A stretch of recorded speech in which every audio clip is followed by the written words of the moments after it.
তুই মানুষ হবি না। এখন আমি মানুষ না তো কি? এখন তুই দু পায়ের একটা গাধি। মিষ্টি কিছু বলল না। আচ্ছা, কাল একটা কাজে তোদের কলেজে যাব। কাল আমি তোকে কলেজে নিয়ে যাব।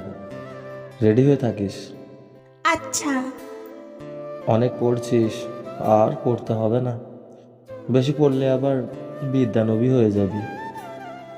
এখন খেয়ে ঘুমাতে যা। তুই তো আবার সকালে ঘুম থেকে উঠতে পারিস না। আর ওর সাথে বেশি পেঁচাল না পেড়ে আমি আমার বাসায় চলে আসলাম। সকালে তুষার মিষ্টিকে নিয়ে কলেজে গিয়ে ওর কিছু দরকারি কাজ সেরে বাসায় চলে আসার সময় মিষ্টির সাথে একটা মেয়েকে দেখতে পায়। মেয়েটা মিষ্টির সাথে হেসে হেসে হাত নাড়িয়ে কথা বলছিল। তুষারের দৃষ্টি কিছুক্ষণের জন্য মেয়েটার উপর আটকে গেল। মেয়েটার কেউ না, ওর নাম হচ্ছে জান্নাত, মিষ্টির বেষ্টু। জান্নাত মিষ্টির থেকে একটু বেশিই সুন্দর। মিষ্টিও সুন্দর, কিন্তু জান্নাতের গায়ের রং মিষ্টির থেকে একটু ফর্সা। তুষার এই প্রথম কোনো মেয়ের দিকে এমন লক্ষ্য করে তাকালো। বলা যায় তুষার জান্নাতকে দেখে লাইফে ফার্স্ট ক্লাস খাইছে। কে এই মেয়ে?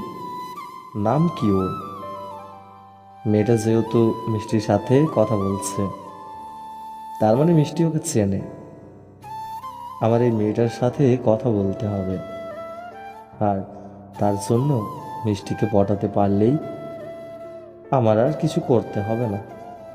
মিষ্টি সব ঠিক করে দিবে। বাস, যেই ভাবা সেই কাজ। মিষ্টির সাথে রাতে কথা বলে জানতে পারি মেয়েটি ওর বান্ধবী। অনেক জোরাজুরি করায় মিষ্টি রাজি হয়েছে ওর বান্ধবীর সাথে আমার রিলেশন করিয়ে দেবে। কিন্তু সমস্যা হচ্ছে একটাই, ওকে আবার বাইক শেখাতে হবে। মিষ্টি এমনিতেই তো বাইকের বোঝে না, তারপরেও আবার বাইক নিয়ে বায়না ধরেছে। না না না, আমি কিছু জানি না। আজকে আমাকে বাইক চালানো শেখাতেই হবে। আর যদি তুমি আমাকে বাইক চালানো না শেখাও, তাহলে আমি তোমার সাথে জান্নাতের রিলেশন করিয়ে দেব না। আর জান্নাতকে তোমার আগের সব কপগুলোর কথা বলেই দেব। আর তুমি যে ওই দিন তোমার ফ্রেন্ডের সাথে বাজি ধরে সিগারেট খাইছিলা, তা আন্টিকে বলে দেব। ওই থাম কুত্তি। আমার আগের গপ মানে?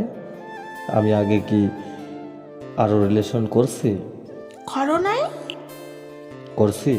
রিলেশন না করলে ওই দিন কফি শপে ওই মেয়েটা কে ছিল? ওটা আমার গপ। এই কথা তোকে কে বলছে? আমি কোনোদিন বলছি ওই মেয়ে আমার গপ ছিল? বেশি বুঝিস, মাথার উপর থেকে তুলে একটা আছাড় মারবো। আমাকে বকা দিলে কিন্তু এক্ষুনি গিয়ে আন্টিকে তোমার সিগারেট খাওয়ার কথা বলে দেবো। ব্ল্যাকমেল কিভাবে করতে হয় তা কেউ তোর কাছ থেকে শিখুক। আমাকে বাইক চালানো শিখাবা, হ্যাঁ কি না? আমার একটাই বাইক, এটা ভাঙলে কিন্তু আব্বু আমাকে আর বাইক কিনে দিবে না। আরে, আমি তোমার বাইক ভাঙবো না তো, শুধু একটু চালাবো। হুম, জানি তো। আল্লাহই জানে আজ আমার বাইকের কপালে কি লেখা আছে। কথাটা মনে মনে ভাবলাম। কি হলো? হাঁ করে দাঁড়িয়ে না থেকে পেছন থেকে বাইকটা ধরো। 2 মিনিট দাঁড়া, শেষবারের মতো আমার বাইকটাকে সুস্থ অবস্থায় দেখে নিই। এরপর আমার বাইক কোন হসপিটালে থাকবে তা আল্লাহই জানে। আরে চিন্তা করো না, আমি বাইক চালাতে পারবো তো। আগে কোনো দিনও চালাইছিস? না, কিন্তু আমি সাইকেল চালাতে পারি। সাইকেল আর বাইক কি এক?